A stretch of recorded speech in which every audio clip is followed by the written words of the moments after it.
Esto ocurrió en 2014 en invierno, con dos amigos. Yo tenía 13 años. Sin duda, es la situación más aterradora y peligrosa que he vivido. En ese momento, mi familia y yo vivíamos en la muy conocida ciudad de Cambridge, en Massachusetts. La vida era justo como uno imagina Massachusetts. Nevaba todo el tiempo y solo hacía un poco más de calor que en verano.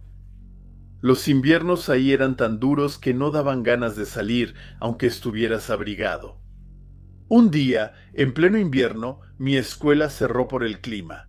Así que invité a dos de mis amigos, Josh y Shane. Tenían más o menos mi edad, con Shane siendo un poco mayor, pero aún en el mismo rango. Como casi nunca teníamos días de nieve, sabíamos que teníamos que aprovecharlos al máximo. Jugamos Xbox y luego a las escondidas. En el sótano. Mi casa tenía un sótano súper espacioso, con una mesa de billar, un rincón de juegos y hasta una mini sala de cine. Como mis papás dormían arriba y no queríamos hacer ruido, el sótano era perfecto. Jugamos a las escondidas para pasar el rato, y por el tamaño del sótano sabíamos que habría muchos lugares para esconderse. Josh y Shane se iban a esconder y yo contaba. Al iniciar el juego, les di 20 segundos para esconderse bien. En cuanto grité la famosa frase, ¿listos o no? Allá voy. Revisé el sótano habitación por habitación, incluso los armarios, pero no los encontraba. Por alguna razón que desconozco, me dirijo a la habitación oscura de la caldera y enciendo la linterna del celular para avanzar. La luz de la caldera estaba rota y mi papá nunca la arregló porque no usábamos esa habitación. Al entrar, noto una lona azul que cubría algo al fondo de la sala y la forma parecía la de un cuerpo. Ahí fue cuando pensé que por fin había encontrado a alguien. Me acerco despacio, levanto la lona y espero ver a Shane o Josh. En lugar de eso, encuentro a un hombre sucio, desconocido para mí, sosteniendo un taladro de mi papá. Mi cerebro tardó segundos en entender antes de que saliera corriendo otra vez. Gritando, me doy la vuelta y lo veo levantarse para seguirme. Afortunadamente, tuve el reflejo de cerrar de golpe la puerta de la caldera y de asegurarla con llave, impidiéndole salir, viéndolo en retrospectiva. Tal vez sea lo más inteligente que he hecho. Mis amigos salieron de su escondite, asustados y preguntando qué ocurría. Les conté que había un hombre en la sala de la caldera y me creyeron algo. Yo estaba muy alterado. Todos decidimos correr al piso de arriba para despertar a mis papás. Mi papá, gruñón, entendió rápido después de que le expliqué y bajó furioso al sótano. Me imagino que lo encontró porque escuchamos un ruido enorme que venía de la caldera.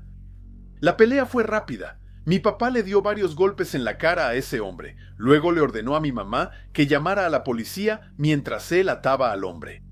Mi papá es exmilitar, así que no es del tipo que deja que alguien represente una amenaza para su familia. La policía llegó tarde, pero lo arrestaron. Cuando lo interrogaron, confesó que simplemente había entrado a nuestra casa por una puerta que no estaba cerrada con llave.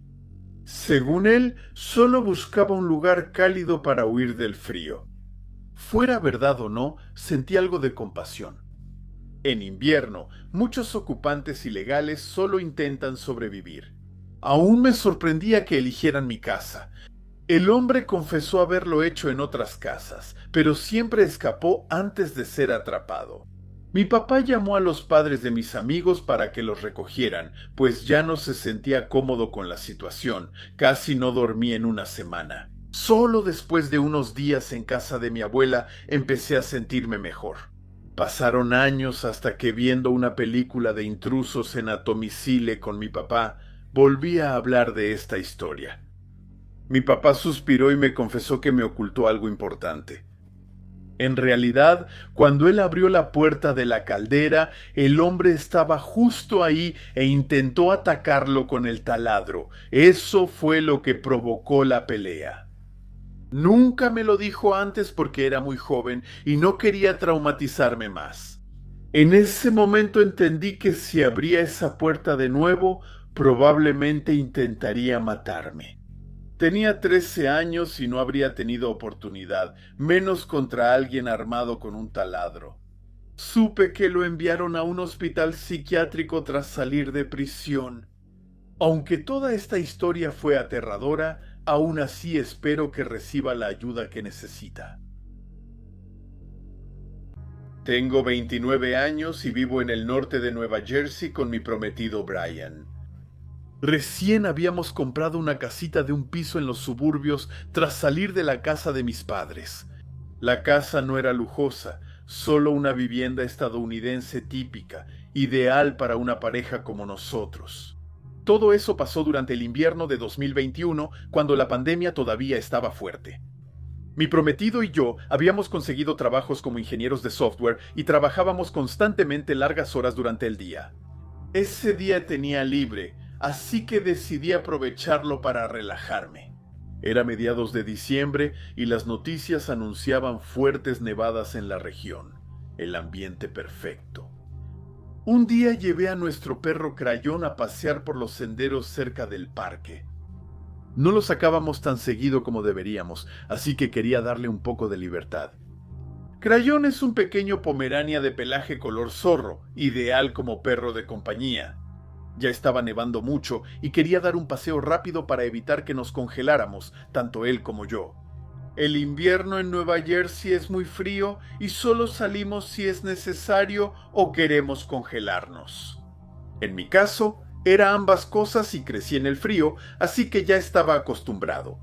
Mientras camino cerca del borde de los árboles, Crayón se detiene en seco en la nieve y levanta las orejas, mirando un rincón de matorrales espesos con un tono juguetón. Le pregunto, ¿hueles algo, campeón? Él había visto un animalito, quizá un lagarto.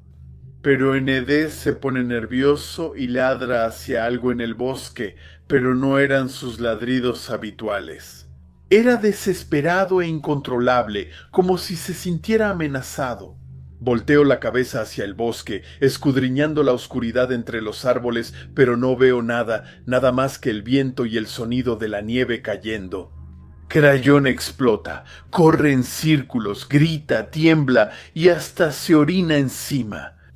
Parecía que algo invisible lo atacaba y que él intentaba escapar de eso.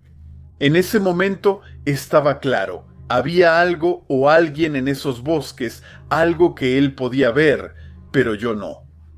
Entonces siento una energía horrible, negativa. Tomo a Crayón en mis brazos y empiezo a correr hacia la casa. Pensé que algo nos seguiría. Intentaba correr a pesar de la nieve espesa que me frenaba, pero al final logramos entrar. Crayón se tranquilizó, aunque permanecía alerta. Mientras tanto, intentaba entender lo que acababa de pasar. ¿Por qué había reaccionado así? ¿Por qué se había asustado tanto? No le dije nada a mi prometido ni a nadie, por miedo a que pensaran que estaba loca. ¿Y quién podría culparlos? ¿Crayón? Ya habíamos paseado a Crayón por ese sendero decenas de veces, y nunca había pasado nada parecido. Su peor experiencia hasta entonces fue casi pelear con otro perro. Eso era todo. Aún saco a Crayón a pasear, pero siempre elijo otra ruta. Solo le digo a mi prometido que Crayón se pone nervioso ahí.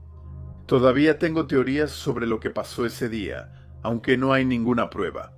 ¿Mi teoría más lógica? Alguien estaba escondido en el bosque. Yo no lo vi, pero Crayón sí lo detectó. La otra teoría, más aterradora, es que había algo más ahí, algo invisible, una presencia, una energía. Eso bastó para volver loco a mi perro. Una parte de mí lo cree, otra no. Estoy seguro de que los perros ven cosas que los humanos no. Es increíble pensar que hay cosas en el mundo que no podemos entender.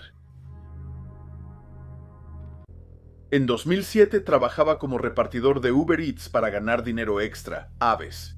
No era el mejor pagado, pero ayudaba a sobrellevar las dificultades adultas.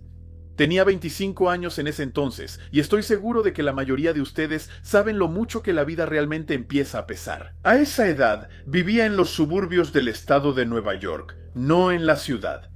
Nunca soporté la vida en la ciudad, aunque siempre viví cerca de la ciudad. Siempre he sido tranquilo, por eso valoro las zonas residenciales. Una noche todavía estaba haciendo algunas entregas tarde para seguir ganando algo de dinero. Al llegar un boletín meteorológico, la nieve aumentaba, el viento pasaba los 50 kilómetros por hora y se aproximaba una tormenta. A pesar de eso, todavía quería hacer 2 o 3 pedidos más antes de parar y justo recibí un pedido del otro lado de la ciudad. No estaba lejos, pero la dirección era justo el límite de entrega. Me molestó la distancia, pero pensé que al menos recibiría una mejor propina. Tomé mi auto, recogí el pedido y lo llevé a la dirección indicada.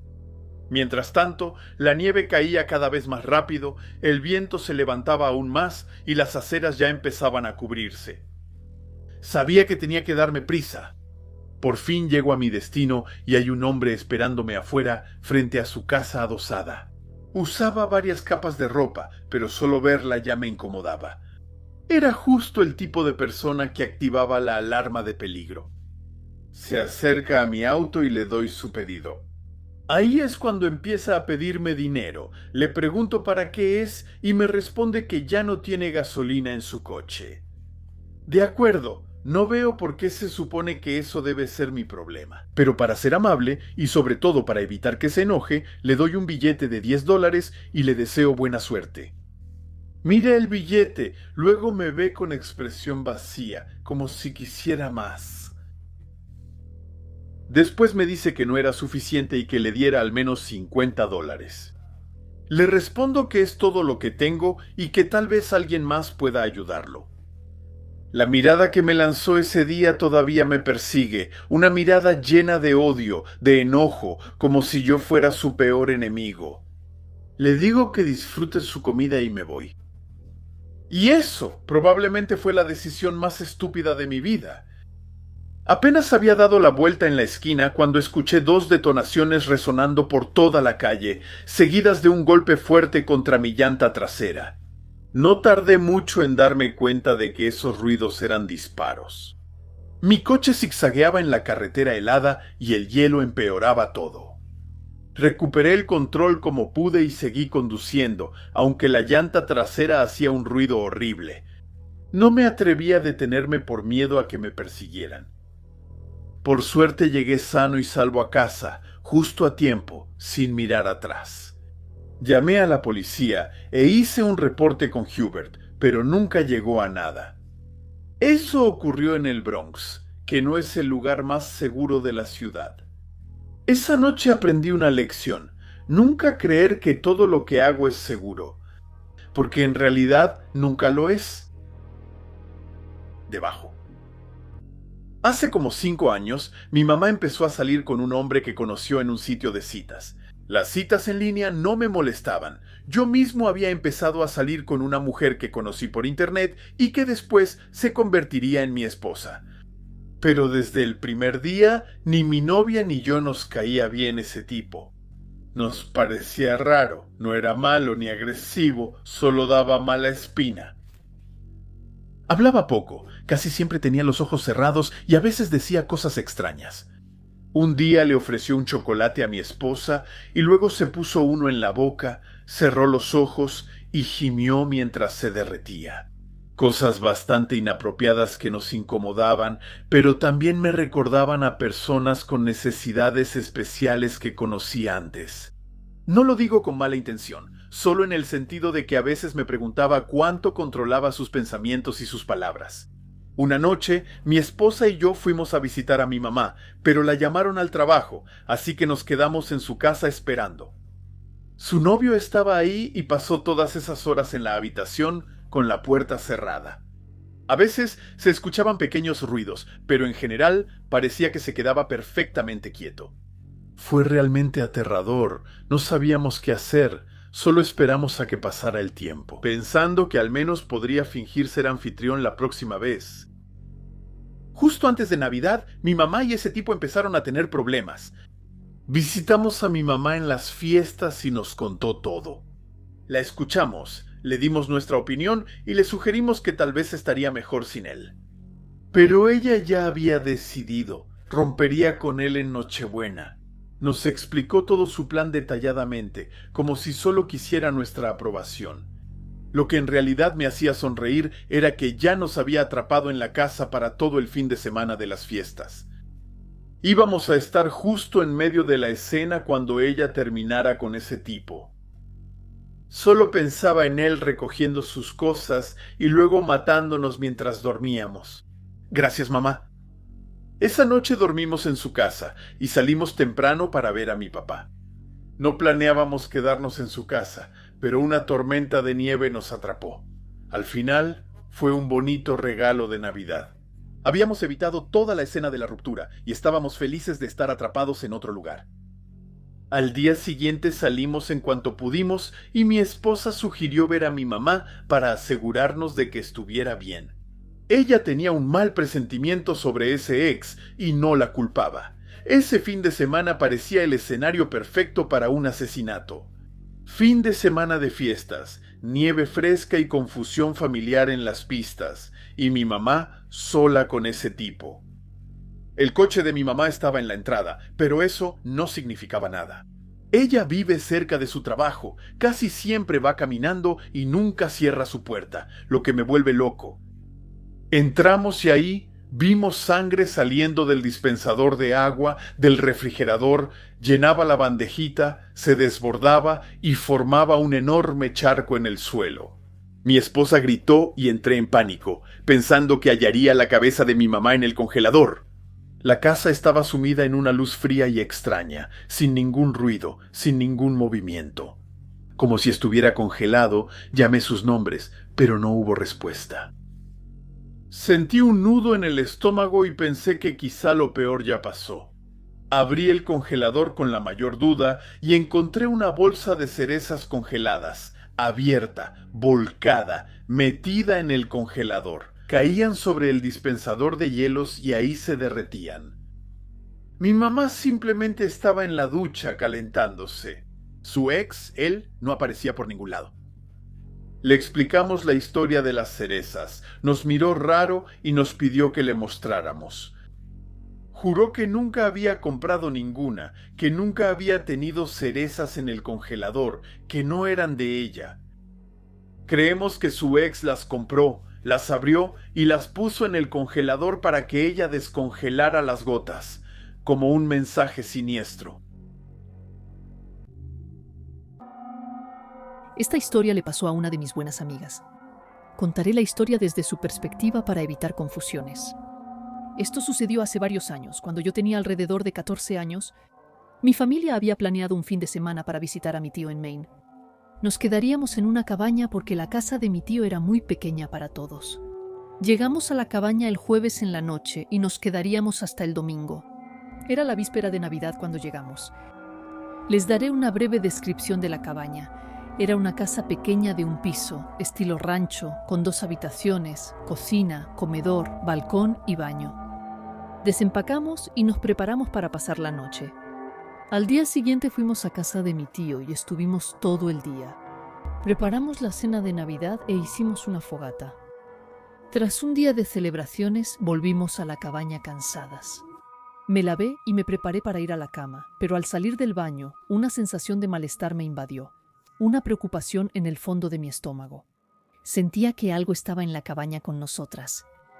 Quiero dejar en claro que creo firmemente en los fenómenos paranormales. Crucé con cuidado el comedor y al entrar, miré hacia el fondo de la habitación donde estaba la ventana. La luz de la luna entraba y daba un resplandor tenue. Al acostumbrarme a la oscuridad, vi una silueta con ojos rojos y mirada maliciosa en la esquina. Mis acciones fueron inexplicables. Aún no comprendo lo que pasó esa noche, pero crucé la habitación e ignoré lo que estaba en el comedor. Todavía no puedo explicarlo. Debería haber estado aterrada, pero era como si mi cerebro hubiera pasado a modo automático. Me desperté a las 2:17 al oír pasos pesados en el pasillo. Pensé que era uno de mis padres yendo por agua, pero los pasos eran lentos, deliberados y cada vez más fuertes. Al acercarse a mi silla, mis peores temores se confirmaron. Al oír que la puerta de mi cuarto se abría, me escondí bajo las cobijas, esperando que se fuera. Mis oraciones no fueron escuchadas. Sentí algo al pie de mi cama y luego un gruñido amenazante. Me incorporé rápidamente, como si un cohete hubiera explotado en mis pantalones. Vi brevemente una silueta negra con ojos rojos penetrantes, sentada al pie de mi cama. Entonces corrí hacia la puerta gritando para llamar a mis papás. Después de calmarme, me preguntaron qué había pasado. Les conté lo que vi en mi cuarto, pero no vieron nada. Estaba desconcertada porque sabía lo que había visto. No estoy loca, sé distinguir entre una pesadilla y la realidad. Es complicado describir el miedo que surge al ver algo que no debería estar ahí. Mis padres me dieron la típica charla sobre las pesadillas, descartando cualquier posibilidad de un evento paranormal. Permanecimos legalmente hasta el domingo y luego regresamos a casa. Hasta hoy no sé qué vi en esa cabaña esa noche y jamás volveré para descubrirlo. Me habían invitado a una fiesta de Año Nuevo y una pareja de amigos míos también estaban invitados. Como el chico conocía el camino y yo no, y vivían a 20 minutos de mi casa, les propuse llevarlos. Fue una buena noche con 15 amigos, platicamos y reímos, todo salió bien. Aunque nuestro amigo ofreció quedarnos y salir más tarde, al amanecer decidimos regresar. Eran como las 5:30, solo tomé un poco de champán, lo suficiente para brindar, pero no tanto como para no poder manejar y llevar a mis amigos. La pareja casi no bebió, porque al día siguiente verían a la familia de la chica y no querían estar crudos. Así que sí, estábamos totalmente sobrios cuando todo eso pasó. Nos despedimos y salimos de la casa. Sabíamos que el barrio era algo peligroso, pero el coche estaba a 2 minutos a pie. Pensamos que no habría problemas, pero nos equivocamos. Al salir, vimos a un tipo fumando en el estacionamiento y olía a marihuana. Cruzamos al otro lado de la calle para evitarlo. Sin embargo, el tipo le hace comentarios a mi novia. Ella es muy guapa, así que no es raro que la miren y ya está acostumbrada. Pero ese tipo hizo comentarios muy fuera de lugar, incluso cuando su novio estaba a su lado con el brazo en sus hombros. Lo miramos, pero no decimos nada, porque el coche está justo ahí, excepto que él empieza a acercarse a nosotros. Subimos rápido, cierro las puertas y arranco antes de que él nos alcance. Pero como esta ciudad nos era totalmente desconocida, tuvimos que detenernos unos minutos después para poner el GPS. Luego seguimos, y al detenernos en el semáforo en rojo, un coche se estaciona junto a nosotros. Nada sorprendente, solo que son las 5:45 a.m. Vemos al tipo espeluznante adentro, mirándonos fijamente a los ojos. Decimos que quizá nos vio detener el auto y esperaba que nos fuéramos, pero no queremos entrar en pánico. Así que miramos hacia adelante y seguimos conduciendo, pensando que estábamos exagerando. Tal vez solo iba en la misma dirección, pero no. Tomamos la autopista y él también, y ahí es obvio, nos está siguiendo. Cuando acelero, él también. Si bajo la velocidad, él igual. Finjo salir y vuelvo rápido a la autopista. Hace lo mismo. Ahí fue cuando nos asustamos de verdad. Intentamos calmar a mi novia. Éramos 2 contra él que parecía drogado, pero en realidad no estábamos tranquilos. No soy muy alto ni fuerte, mido 1.75 y peso 63 kilogramos y el novio de mi novia es de estatura similar. Y este tipo, aunque era muy flaco, medía mucho más que nosotros, y lo que más nos asustaba era su comportamiento. Alguien lo suficientemente loco como para seguirnos durante 40 minutos podía ser capaz de cualquier cosa. 40 minutos de persecución. Salimos de la autopista para dejar a mis amigos, pero me detengo cerca de la casa de mi novia y el coche del loco se para detrás de nosotros. El novio de mi novia sale y yo también, no quiero dejarlo solo. Tengo un bate pesado en mi cajuela. Es ilegal tener eso en un auto en mi país, pero no me importa, lo guardo para defenderme. Lo agarro, avanzamos hacia su auto, apenas nos acercamos, arranca de golpe, damos la vuelta y huye a toda velocidad hacia la autopista. O al menos, eso es lo que creíamos. Mis amigos toman sus cosas y dicen que pueden regresar caminando, que está cerca. Nos despedimos entre los edificios. Ellos entran y yo vuelvo a mi coche. Tengo que regresar por el mismo camino para tomar la autopista, y cuando llego, el paciente me estaba esperando ahí, en su coche, inmóvil, como si supiera que iba a regresar. Empieza a seguirme de nuevo. Ahí me pongo totalmente tenso. Estoy solo, incluso con mi bate. No sé qué lleva en su coche ni hasta dónde llegará. Vuelvo a tomar la autopista fingiendo que no lo vi y en cuanto veo dos enormes camiones, acelero. Acelero a 140 kilómetros por hora, paso entre ellos y reviso el retrovisor para ver si lo dejo atrás.